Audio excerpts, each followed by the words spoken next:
Hello, hello, hello. Welcome back to the TTP Field Manual podcast. Joshy and Johnny are here today. We are talking about our monthly-ish book club, which is Aaron Dembski-Bowden's Helsreach. Not quite a review as it is a discussion. Nonetheless, there will be quite a bit of spoilers.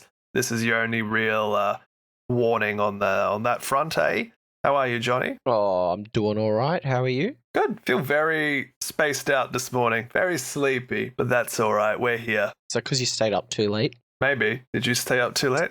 You stayed up. Sure did. Past my bedtime. Oh, it's the very start of my weekend when we're recording this, and after a big day of work, I stayed up very late with you playing some Magic the Gathering. So Yep. no regrets. No regrets. Just a little sleepy. But I love Helsreach, so it's going to give me a bit of pep in my step, you know? I love Helsreach. It's a good book, Johnny. Tis a very good book. And if you liked Helsreach, you can let us know on our Discord. There will be a link in the description of this episode where we do have a little book club channel if you feel like lending some of your own opinions and insights into this book. And any other book clubs that we do, for that matter. Nice. Johnny, did you like Helsreach? How did you enjoy it? What was your general impressions on the novel? I like 40k novels that aren't full of bolter porn, is what I've decided. That's crazy. I really enjoyed this book. There was good character development. The characters were interesting and fun. And all of the, what we usually refer to as bolter porn, was kind of off screen and not really as focused. Like, it was definitely happening. The whole book was set during one, conflict, but at least it was more about what the characters were accomplishing than what was actually happening in the fight. Yeah, absolutely. When I suggested we read Helsreach next, were you expecting a bit more of that sort of bolter porny? I definitely was expecting a lot more of it, but I was really glad it didn't exist.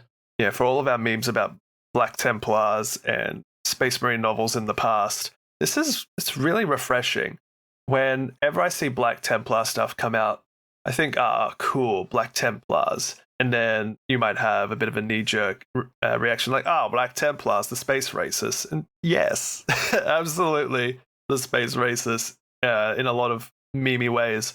But this book, it just does such a good job. Although I guess it's not super like Black Templar in general, just a few individuals. But they are still very driven by their spiritual zeal and, well, I guess zealotry is a huge hallmark of the Black Templars' identity, eh? Oh, yeah. And there was definitely a lot of Black Templar stuff going on. Yeah. Would you like to set the scene of the novel, or shall I? Well, this is set during everyone's favorite encounter, Armageddon. I was going to say the Maelstrom, Johnny. And essentially follows Grimaldus just after he has been promoted to Chaplain. Because I know how much he hates when people just refer to him as a chaplain. Or just by name. As the orcs have begun an invasion of Armageddon, and he is stationed in Helsreach as the kind of first wave of Templars to land on the planet, only for the rest of his forces to be struck and unable to make it planetside. And now he has to fend off an entire force with, honestly, like the most negative views ever, frankly. He's not in a good state. As he's just like, yep, I'm going to die here, and that's all there is to it. He's so not in a good state. It's quite something. Something is definitely what it is. Like, from the very beginning of the book, it's established that his predecessor, Mordred, has been slain in battle. I don't think many Space Marines die of old age, so he was definitely slain in battle. Old Grimmy here, Merek Grimaldus, who has been established throughout the novel to be actually like really capable as a warrior, like the youngest sword brethren in the Black Templars, which, if you need an analogy, that's Black Templars Victrix Honor Guard. Sorry, I had to do it. Yep. He is one of the most sort of like aggressive war leaders from a spiritual component, but as soon as he's given that mantle of reclusiarch or head honcho of the Black Templars chaplaincy, he's just not there. And his whole crew throughout the book, his little command squad of dudes, is just like, bro, what's going on? What's wrong with you? And it's because this battle is bleak, man. it sucks. Oh, yeah. Even though they're basically like Helbrecht, the High Marshals, saying, we need a captain on the surface. Prove yourself. Go for it. We'll be fighting the Void War. Yep. And then a few days later, they're like, yep, the Void War is lost. We are out of here. There are too many orcs. There's more orcs than we've ever could anticipate. More orcs than any world has ever seen before. Good luck. They're just like, whoops. We overestimated, and that was an underestimate. Yeah. It is a bleak book, isn't it? It's so bleak. Oh, you really feel for them, the poor blokes. The book has quite a lot of different characters as well. Did you enjoy a lot of the more like human chapters, such as the Astra Militarum fellow Andre, or the Dock Master Macurnus, or even the Fat Priest? Andre was the best character in the whole book. I don't know what you're on about. I agree. He's the best character in the book. Absolutely hilarious. I loved his drive to have a wife. Man. He's like, she's the pretty one. Man, the whole like last hour of this book is just a bit of a knife in the breast, isn't it? But mainly for Andre. This poor bloke. This lone guardsman throughout the duration of this conflict is seconded away from his desert outpost to the city. The city is overrun. He is assigned as a sort of commander to a bunch of lowly dockmen who are conscripted immediately when they realize there's an orc submariner assault coming in. So manages to survive all the way through to the final battle, does a lot of favors to the Black Templars to the point where Grimaldus, by the very end, recommends him for a promotion. But then, without actually saying it, Grimaldus, they're like, did you find your love? And Andre's just like, oh yes, but he has a sad face. Oh, implying that she probably didn't make it. Only she had a named dock worker with her. She wasn't looking after anyone important enough. I think would you have liked a chapter or two from her perspective, or nah? It's fine. It would have been interesting to see it, but I don't think it's necessary. I feel like it's okay to keep it off stage. Yeah, I think so too. But yeah, realistically, this whole book covers the prelude, early days of the conflict where Helsreach is being attacked as a singular hive city upon the whole world, which is also being attacked. They just, doesn't focus on the rest of the world. A few hours into the book, it jumps to like the real middle of the book and just really drags its heels through the muck of this conflict right up until that very bloody end. Where was your sort of favorite parts of this story? Which parts did you enjoy more? So where were you like, this is my jam? I really liked there's a couple of scenes with the Imperator class Titan. I knew it. Where it is not doing very well. And I feel like this book really did a good job of describing the scene around and, seeing this huge class of Titan having been brought down and is kind of like leaning on a building and just swarming with orcs, I think was a really cool visual. In a gripe, I absolutely hated the what the hell's the word for them? The chick that's in the milky white substance. The princeps, that's the word. The princeps and their ability to repeat everything she says in a droning, monotonous voice. That hurt my very soul every time. I understand. I think this was one of maybe the earlier recorded Black Library books. Could you tell the sort of background feedback from the recording booth at times? Like you could hear the sort of echoes and... Yes. Yeah. Wasn't like very distracting to me, but I thought it was kind of neat to see a bit more of an earlier composition, I suppose, to what we get nowadays. I thought that was kind of sweet, and yet it was still Jonathan Keeble. He's just been around so long. How is Jonathan Keeble, the performer of the audiobook? How does he sit with you in the sort of echelons of voice actors? I mean, he's kind of like the go-to guy. I feel like he's maybe the most employed person, right, for the audiobooks. Yeah, I think he does a very good job. I don't have any complaints whatsoever about him, to be honest. He's a very good voice actor, and he's almost synonymous with this at this point, right? Oh, That's not how I was expecting him to look. Like, you kind of expect him to be there. I just saw his portrait. Ah. I was expecting a bald guy. It might be all the Space Marines.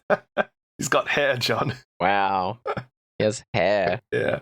No, very good. I'm shooketh. Very good. He is great. And I think he does a really wonderful job at getting that husky, gritty, harsh Space Marine tones. He does that really well. Yeah, for sure.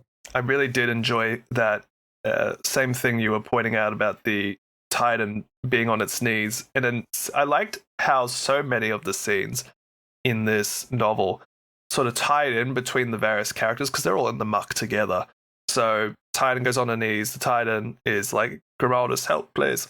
And then another scene is, I think it was the dockmaster complaining to the colonel or major or whoever it was, saying like, "Oh, we're overworked, so we can't do our job at the docks." Oh, and the commander's just like, "Overworked? I have a Titan on its knees," because they were too angry to wait for reinforcements. And it's like, oh, that. Yep.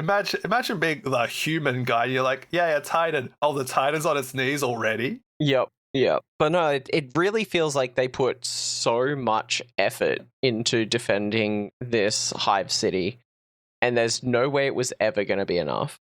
Like, they had an entire like squadron of Titans of different kinds. They had, Black Templars. They had so many humans, and they even had this militia that they had formed around the dockyards with all the dock workers. And no matter what they did, it was just not enough when the orcs were just everywhere.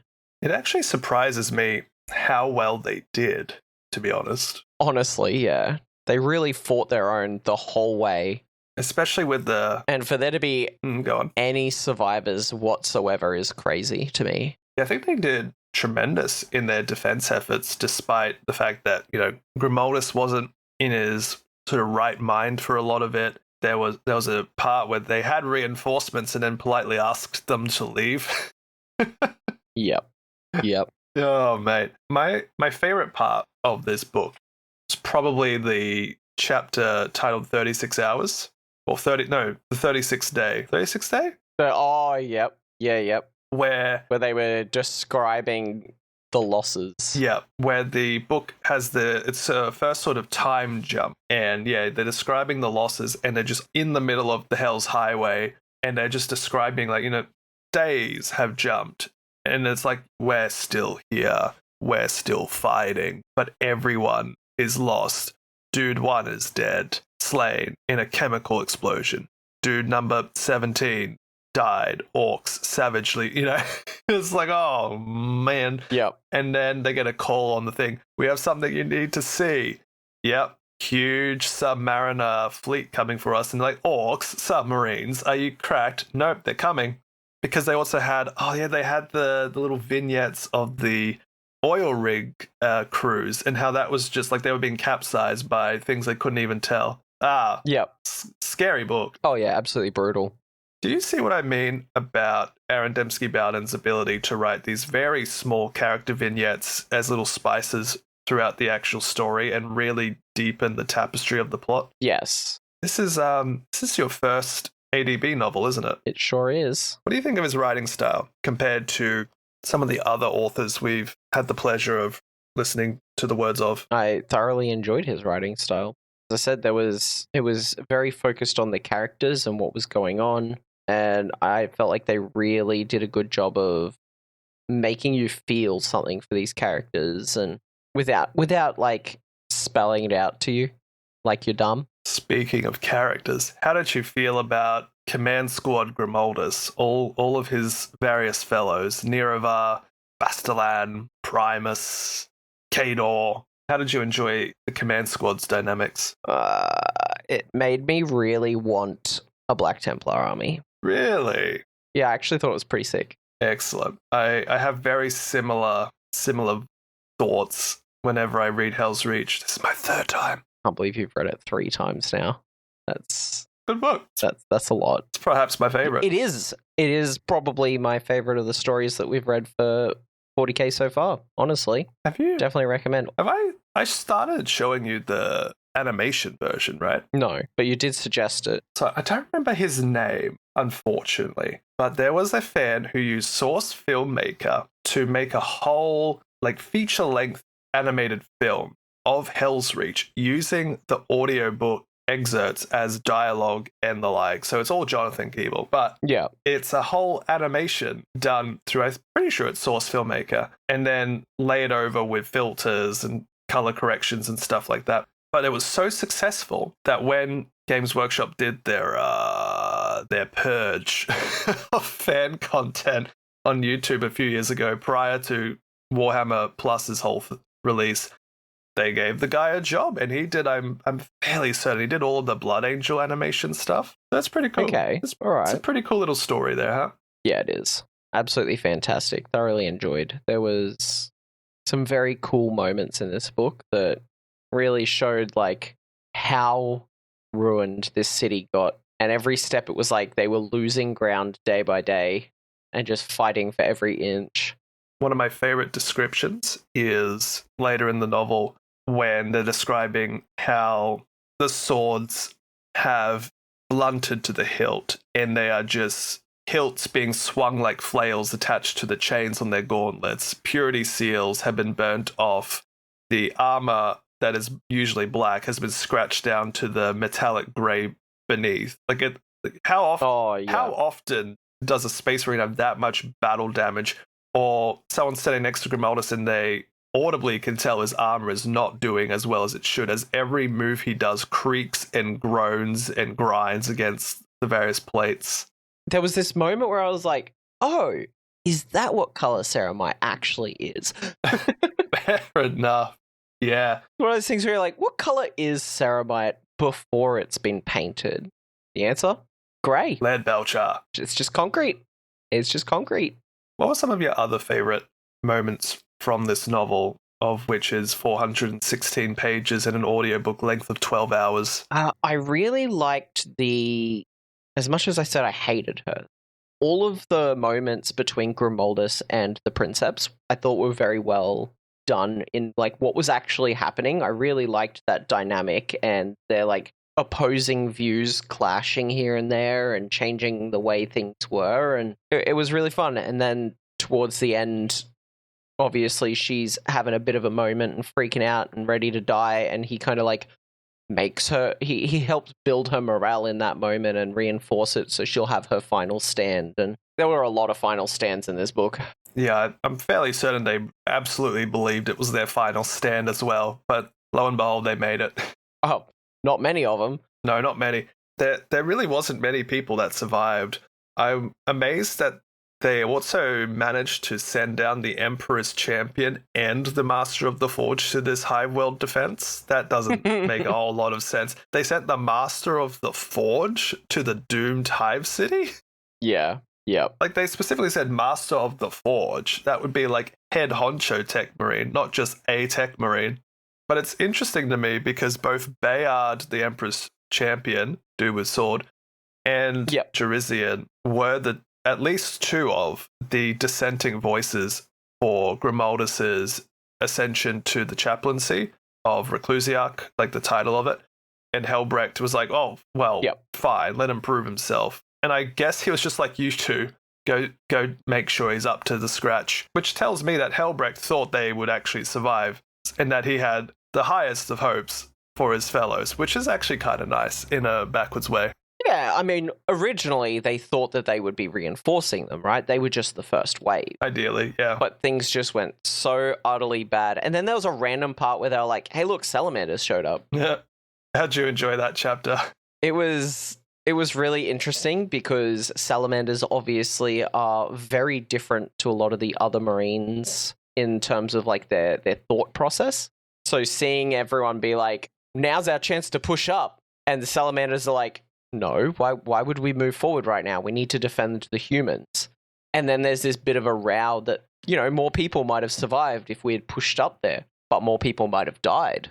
It's that whole Astartes thinking they're better than humans versus the humanity protecting vibes. There was so many clashing ideologies in this book. It was really nice to see. Whose side? It wasn't just brother. Whose side of the ideology match of that sort of scene were you leaning towards? Were you Salamander stay and defend and dig in, or the Black Templars go for the head? Oh no, there's no way going for the head would have resulted in anything good happening. Yeah, try tell that to the Black Templars. You might get kicked out of the city. So be it. Like there's no way that was the correct move. Man, the Black Templars, eh? There's even times throughout the novel where the human command are just thinking, man, these salamanders are pretty nice. Why did we get the Black Templars, eh? But the Black Templars are very good at their job. They are. They did really well at portraying just how powerful every Space Marine is. I remember in the 36th day part of the novel, the Dockmaster and all of his fellows are fighting, and all of a sudden, was it a jump pack Marine? Just arrives and just starts swinging just by himself, just out of nowhere. Yep. Admittedly, they're still fighting to defend the humans, but, more for like the personal glory of killing a bunch of orcs. And just keeps killing and killing until he's killed. And then later on, in a novel when one of the command squad of Grimaldus has fallen, there's this huge debate about, like he was stabbed in the back. But then everyone's like, yes, but he took down like 7 of them without an arm or whatever it was. After he got stabbed in the back. Yeah. I was expecting a bit more from Bayard, the Emperor's champion. I was expecting him to live a little bit longer, but I did like that in his final moments, Primus, the cocky swordsman, Grimaldus looked him in the helmet lens, not quite the eye. It was like, not quite the eye. Up the sword. I'm kind of thinking to myself, what's a sword gonna really do for you here, mate? But at the same time, like, Grimaldus did not expect to make it out of there. And so to the death, he was his spiritual leader, and that was really nice. That was a good moment. Yeah, and seeing Grimaldus kind of wake up to himself and develop the skills he needed to be a leader was really cool to see. Someone described this as a Chaplain coming-of-age story. Yes. Yes, it is. Yes. I have a couple of notes here for what happens with Grimmy after this story, if you're interested. Yeah. No, I'd love to hear a little bit more about what he goes on to do, because I know he has a pretty sick mini as well. Yeah, so those Cenobite servitors that are with him? Yeah. Notice what they're holding? Not off the top of my head. I haven't looked at the model in a while. Jeez, now you're asking a lot. Yeah, I know, right? We're only talking about Grimaldus. We're only talking about the man, the myth, the legend. We're only right? talking about the guy with a model. No. Black Templars. Where is this Grimaldus model? There he is. Chaplain, Grimaldus, and retinue. Why does that dude have a statue on his shoulder? That's some Jesus stuff, that is. The statue on his shoulder is from the Temple of the Emperor Ascendant. And the guy with the bowl has got the holy water bowl from the Temple of the Emperor Ascendant. Yep. And the flag is the charter that they gave away to the Humies. Like, the Humies gave it to him. At the end, Grimaldus was like, see, I've got your relics. This is how we survived. And then Helbrecht's like, they would want you to have it. And he's like, I don't want it. And Helbrecht's like, for fuck's sake, kid, let them give it to you. And Grimaldus like, oh, I misinterpreted that hugely. I assumed he gave it back to the Humies. He was going to. And they're like, nah. Helbrecht was just like, they wanted you to have it. And he was just like, nah, that's theirs. And I just kind of left it at that. That's exactly how it went down. No worries. But Grimaldus was like persuaded to keep them. Hold on to it. As the hero of Helsreach. As if there was only one. As if there was only one. Mate, he was the only surviving Black Templar. Yeah. Since the battle on Armageddon, I think it was not much time at all between Third War and Fourth War. I would be curious to see if Grimaldus appears in the upcoming Yarrick thing. However, there are a couple of things that we do know about Grimaldus. I just typed in Google Third War for Grimaldus. That doesn't seem quite right. Not quite. Not quite right. But you know what? But it works. Here's a fun quote from Grimaldus. To the darkness I bring fire. To the ignorant I bring faith. Those who welcome these gifts may live. but I will visit naught but death and eternal damnation on those who refuse them. Man, dude is sad. He's such a hard ass. Yeah, right? But yeah, no, he's now a Primaris. He crossed the Rubicon, and to that, I think he would have had no issues with the whole mental anguish of surviving such a thing. So good for him. Do you remember when Primaris Marines were coming around and they made it this huge thing of like, you might not survive the transition because it sucks and it hurts a lot. And everyone who's got a name was like, they crossed it, barely. They all just manage. Like Marnius Calgar was the first of the Ultramarines to go through the Rubicon. He's like, my sons, let us trust in Primarch. I will be the first. And he fucking died. But then he came back to life. Because why not? Yeah.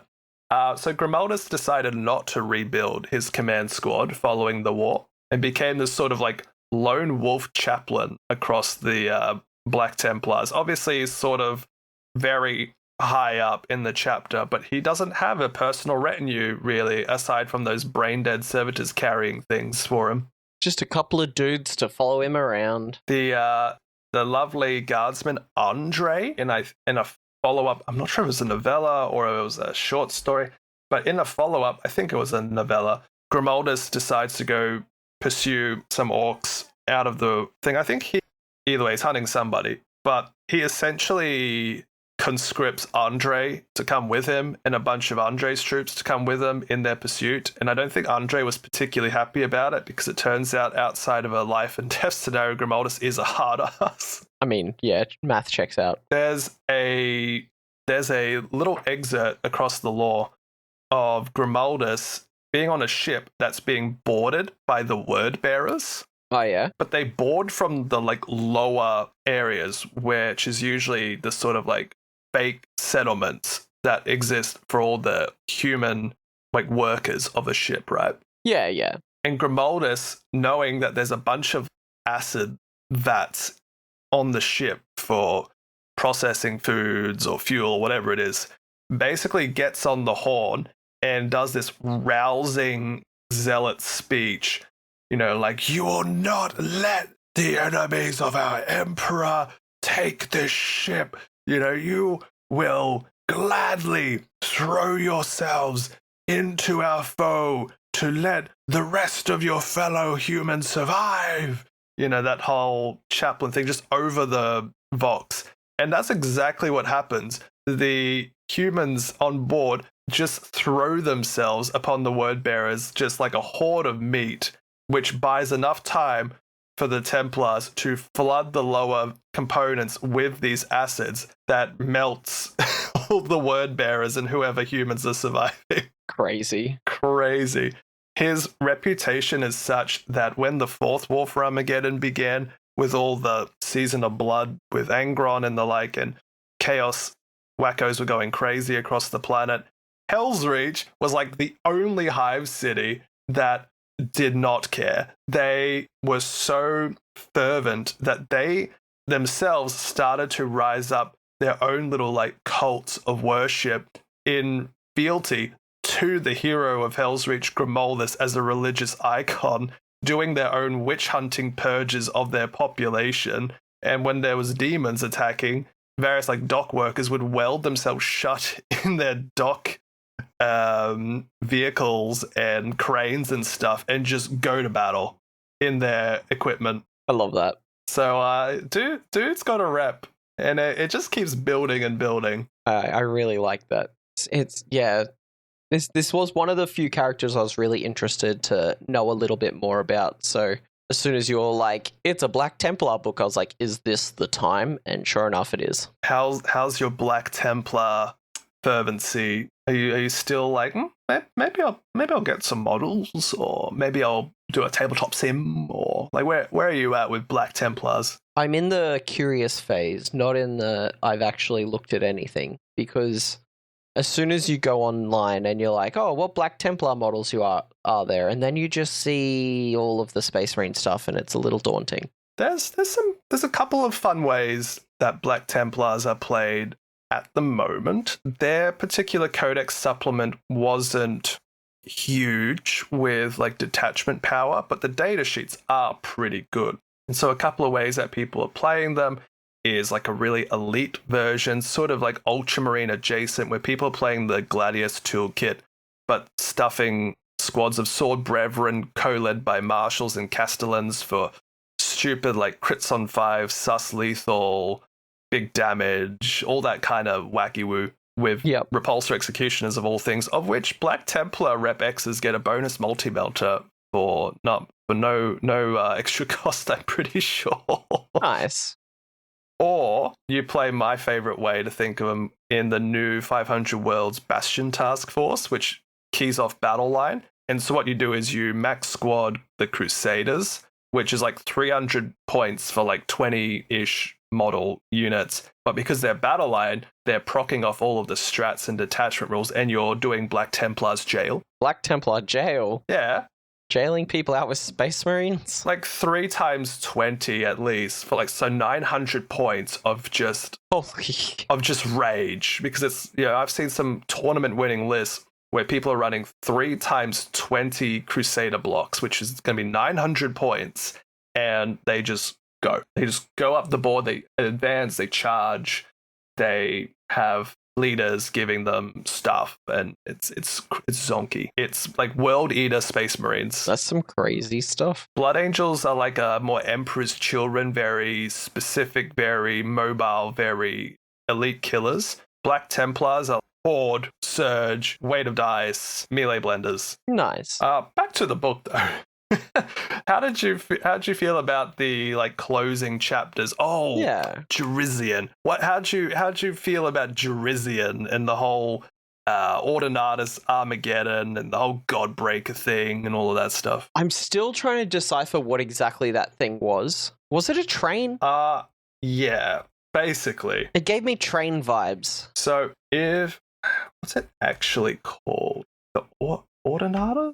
Ordinati? Yeah, if you look up Mechanicum Ordinatus, so Ordin,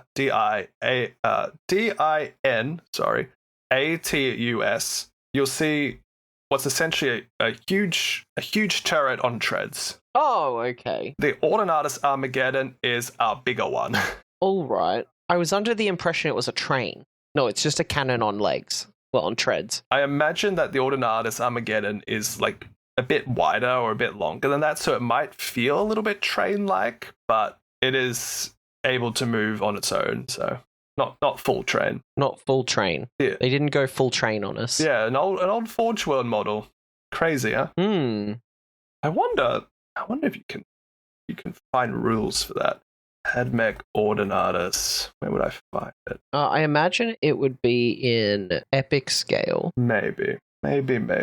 I'm going to try and have a quick peek in the legend stuff to see if it exists. Probably not, because this is like Admech Titan level power. Yeah. But while I look that up, what other things did you enjoy from the novel? Anything coming to mind? Not really that we haven't already discussed. Like, it's a bit of a shorter one, to be honest, because like there's not really a lot bad to say.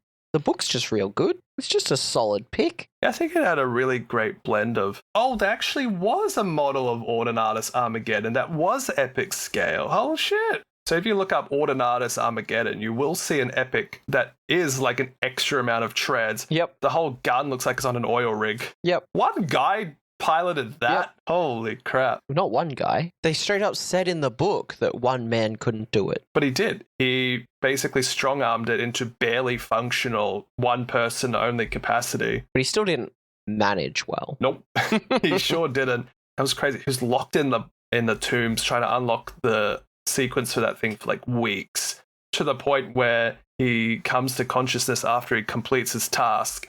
Weeks have passed. His servitors are a decaying mess of flesh that were dead within hours, but he's been doing it for weeks. Yep. I'm very glad he survived.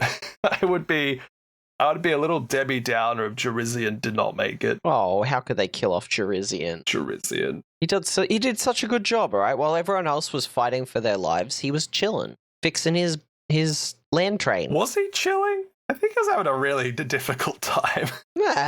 He's just a mechanic that was playing with his toy car while everyone else was dying around him. I liked when he's trying to get on the horn like, Clusiarch, Grimaldus, yoo-hoo. I'm done. Someone I'm done. talk to me. Where do you want this ginormous oil rig size cannon? And Grimaldus is like, brother, we are in our last legs in the Emperor Temple. It's all coming down. The orcs have a God-breaker mega gargan. Do not drive the tank. And Drew's like, yeah, got it. I'm on my way. Got it. And then on the way, the fleeing Legio and Vigilata are like, hey, heretic, what's up with you? And Drizzin's like, I'm not a heretic. I'm just here to kill an orc titan. You want to come with me? Like, you're a heretic. He's like, again, I'm not a heretic. Not a heretic. I'm just trying to win. Do you want to win, or do you want to be molten slag? You know, what do you want to do? And they're like, oh, okay, fine. And I really liked the scene with the Banes today. Sacrificed itself to be a bait target for the cannon. Went full 180 on the whole, you're a heretic, to, yes, I'll die for you to kill this thing. Thank you. Anything for you, puppy. Anything for the holy Ordinatus Armageddon. Oh my goodness. And the book did really well to balance lots of different flavors. Lots of great characterization, lots of good triumphant moments, lots of somber moments. Nirovar. Any Nirovar seeing the apothecary hurt to hear. It was a very sad storyline, that guy. There was a lot of funny moments somehow. A lot of humor dripped throughout, I thought. Yeah, for sure. Especially with our Steel Legion scout friend. Well, that's where all the humor was, right? Yeah. I liked at the end when Grimaldus is looking around as everyone's dying around him, the Sisters of Battle that were there were massacred in twain or what have you. The Dockmaster's guts were all over the floor. Nero was shimmy-yang his way down a pole staff to behead an orc before he was dead. And then you just see Andre firing like mad, only for Andre to somehow survive a temple falling on them. And then Grimaldus was like, are you not injured? Oh yeah, I had a headache. Yeah, I had a headache is all he had to say. That's some good stuff. Was there anything you didn't like about the book? Yes. Besides the repeating princeps. Why did they have to repeat everything she said twice? Because, John, she was thinking it and then she said it through the computer. Couldn't they have just picked a voice and stuck with it? But we knew that. They described that at the start when they first introduced the character, and they could have left it at that. Just that once off. And then from there, used the electronic voice when she was talking out loud and the nice voice when she was talking in her head for the inside thoughts. I think it would work way better in the audio version because you can have the different voices to give inflection. But if it's written like that in the book, I'm a little confused. Well, it would probably be written twice in the book. Absolutely. But I can skip over that without having to listen to that horrible voice. Who do you prefer? Princeps Majoris computer voice or Toby Longworth's Ezekiel? Oh, definitely Princeps voice, but okay. It's close. It's a very close argument. It's close. Oh, mate, you wanna hear something funny about this little series of books? What? Space Marine Battles. The sequential next one in what was just written, not what actually happens next, is the Hunt for Voltorius, featuring White Scars. Ah.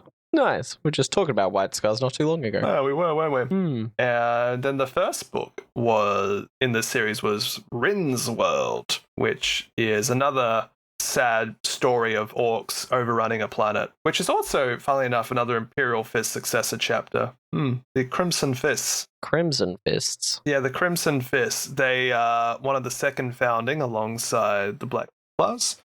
Their sort of story is essentially Ork Waaagh comes to their chapter world. They had something go horribly wrong with their orbital defense batteries that imploded and blew up the entire chapter monastery with all the guns and all of the people. Oh, damn. And so it's Pedro Cantor, the chapter master, and his bunch of fellows having a desperate fight for survival across the world.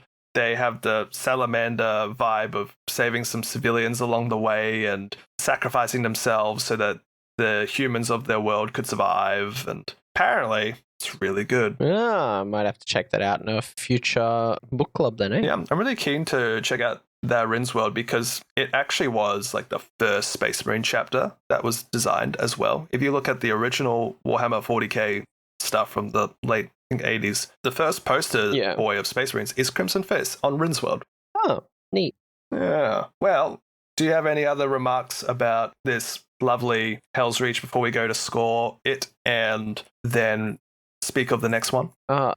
No. We can move on to the next book. Cool. What would you give Helsreach out of 10, Johnny? I would probably give it like an 8. Very good. Which is very good. There's not a lot that get a 10, or a 9 is pretty up there. But this book was very good. This was a solid Warhammer book. Probably one of the better Warhammer books. Yeah. I'm hesitant to give it like a 10 because that, there's always some sort of trappings about Warhammer fiction. It's very pulpy, right? But I think if you were just reviewing within the confines of Warhammer, this is the best one that I've read, closely tied with the Eyes and Horns stuff. I would be willing to give it a 10, but I'm just going to go and just give it like a 9. I've read a bunch of other stuff, and I think Helsreach, you can see how its DNA has influenced a lot of the better titles that have come out since, because it was like 2010, I think it came out. But it's such a classic. I love every time I read it.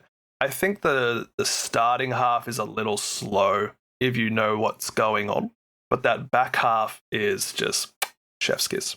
Chef's kiss. Yeah, for sure. Johnny, what's our next book going to be? I'm probably going to butcher this, but is it Starseer's Ruin? Hey, you said it right. Hey, got him. Starseer's Ruin. I know what I'm talking about. Starseer's Ruin. It's a bit of a random pick month, or time for a randomly pick, and we decided with the glowing reviews from the Warhammer community and especially goonhammer.com, thanks guys, that Starseer's Ruin is a really good Age of Sigmar book that came out last year. So let's give it a pop. We love lizards. Yeah, we do.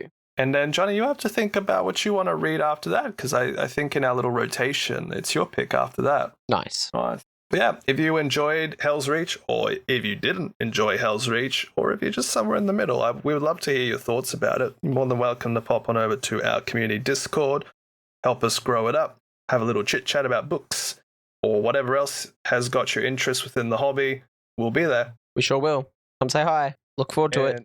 And if our book club episodes are running a little bit later than, say, end of the month, good chance we'll mention ahead of time what it is, if that's something you like to be on top of on the Discord. It's the place to be if you want to know what's going on. It's also the place to be if you want to just hang out on some voice channels too and play games or share some hobby progress or ask for some tips with like list building and stuff. We like to talk about those things too. Yeah, we spend a lot of time talking and thinking about Warhammer. I know way too much about salamander list building for someone who doesn't have salamanders. Crazy for that. Anywho, thank you. Good stuff. Helsreach, best 40k novel. And track down the animation if you want to see something really cool. A little cool piece of the whole Warhammer fan community creation stuff. It's really pleasant. Yeah, do it. I need to do the same. So give me a reason to also look at it so that we can talk about it.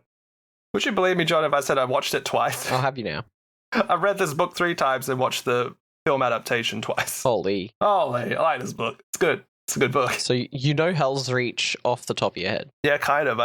I was anticipating a lot of the jokes ahead of time, like but I was at the gym listening to the book when the last like big fight was going on at the temple, and I don't know if it was because I was pumping like a lot of iron and my muscles were going like wee, or it was the adrenaline of the fight, but my body was like hot flushing, the scene where it's like Grimaldus, brother, goodbye. I'm like pushing PB on leg press, like, yeah, goodbye, Grimaldus. Bye, Grimaldus.